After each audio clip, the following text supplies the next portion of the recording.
sur notre chaîne Délivrez-nous. Aujourd'hui, nous allons vous présenter le livre « Il n'y a pas de héros dans ma famille » de Jovitech. Contrairement à ce qu'on peut penser, Jovitech n'est pas un homme, mais une femme. Elle est née en 1968 en région parisienne. Elle rêve de grands espaces. Elle s'est installée dans le sud de la France avec son mari et ses 2 fils. Et par contre, Jovitech, quand elle était petite, elle s'est fait renvoyer de chez les bonnes sœurs parce que dans son casier, ils avaient retrouvé des lettres d'amour et d'amitié. C'est à partir de ce moment qu'elle choisit d'écrire et de lire. Elle exerce les métiers de lectrice et de scénariste pour le cinéma. Aujourd'hui, elle écrit pour les adolescents. Et elle a déjà été récompensée par plusieurs prix littéraires. Avant, Maurice Dambec et Mo s'entendaient vachement bien. Avant, je pensais que tous les élèves de la classe de CM2 de Madame Rubiela étaient comme moi. Des mutants de 10 ans avec 2 vies et 2 identités bien séparées. L'histoire est celle de Maurice, surnommé Mo, un petit garçon de 10 ans, partagé en 2. En effet, on peut dire qu'il mène une double vie entre l'école et la maison. Maurice, à l'école, c'est le premier de sa classe. Il est posé, studieux, réfléchi et il parle très bien.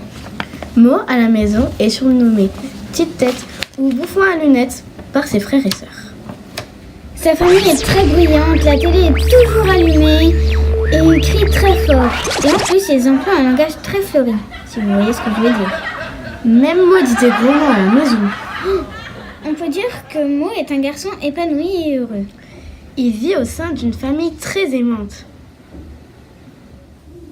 Mais un jour, son univers s'effondre.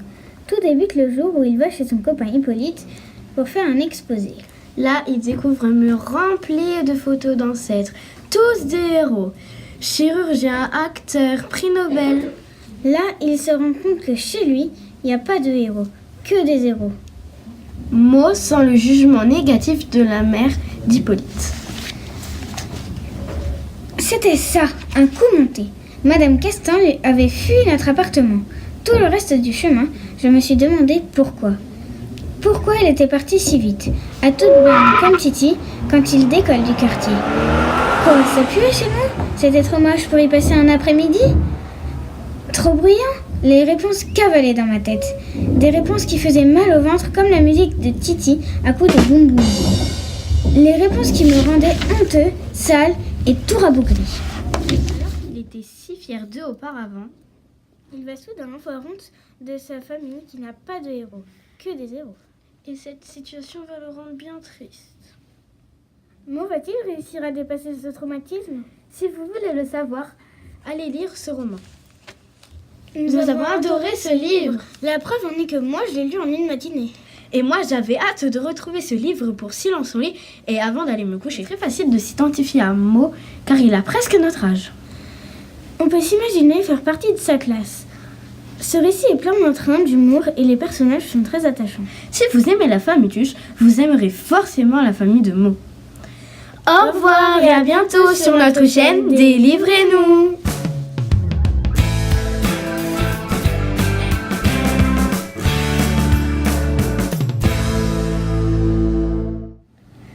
Les crêpes de Madame Dambec. Qu'est-ce qu'elles sont bonnes!